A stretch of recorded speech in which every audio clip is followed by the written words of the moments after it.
Oh. Exactly, that's what he does.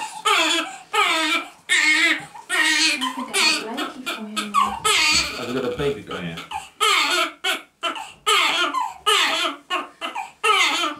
You'll be okay very soon. Very soon.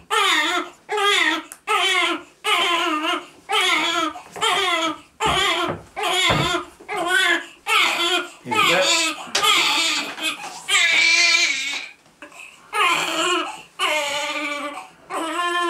Nikki's swaddling blanket is downstairs, but I've got another blanket here we can wrap him in. Okay.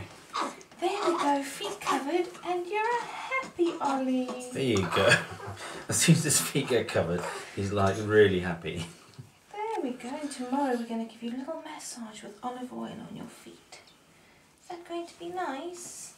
Is that better? You see? It's his legs, I'm telling you. His legs are his sensitive part. If they're covered, then he's happy.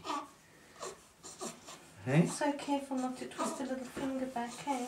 Oh, isn't this a cute outfit? There you go. Take this white towel away.